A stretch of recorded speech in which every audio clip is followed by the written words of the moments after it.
আসসালামু আলাইকুম সবাইকে। আজকে আমরা একটি ভাব সম্প্রসারণ পড়ব। লোভে পাপ, পাপে মৃত্যু।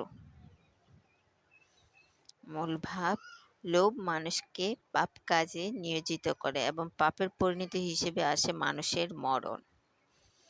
সম্প্রসারিত ভাব: নিজের ভোগের জন্য কোনো কিছু লাভ করার দুর্দমনীয় বাসনাই লোভ। লোভ মানব জীবনে বড় বড় রিপু।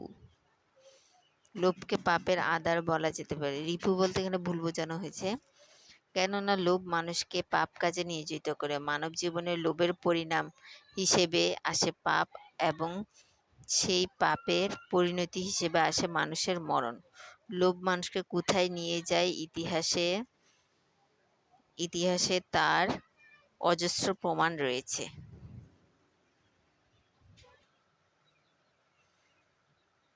যে লোহমোষক কাণ্ডগুলো পৃথিবীকে নরকে পরিণত করেছে তার মূলে রয়েছে লোভ। মানুষের মনে যখন লোভ লালসা বড় করে দেখা দেয় তখন তার হিতাহিত জ্ঞান থাকে না।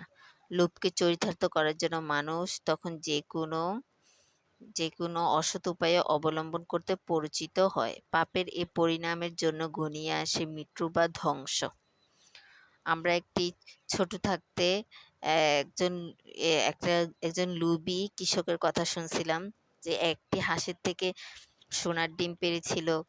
সেই হাঁসটি প্রত্যেক দিন লোভী লোকটি মনে করেছিল হাঁসটা যদি কেটে ফেলা হয় তাহলে ডিম সবগুলো একসাথে পেয়ে যাবে। ফলশ্রুতিতে কি দেখা গেল, হাঁসটা তো মারাই গেল, পেটের মধ্যে একটা ডিমও পাওয়া গেল না। এটা দেখে বোঝানো হয়েছে অতি লোভে তাতি নষ্ট। মানে অতি লোভে ধ্বংস চলে আসে মানুষের মধ্যে, এটাই বোঝানো হয়েছে। মন্তব্য: লোভ মানুষকে পাপের সমুদ্রে অবগাহন করিয়ে মৃত্যুর দিকে ঠেলে দেয়। তাই লোভ লালসাকে পরিহার করে চলা উচিত। অর্থাৎ লোভকে আমরা পরিত্যাগ করব এবং সুন্দর মতে চলাফেরা করব। অর্থাৎ লোভ থেকে ফিরে আসা উচিত, লোভ না করাই উচিত। লোভ করলে জীবনে ধ্বংস নেমে আসে, জীবনে কোনো উন্নতি করা যায় না, বরং অবনতি হয়। এই জন্যই বলা হয় লোভে পাপ, পাপে মৃত্যু।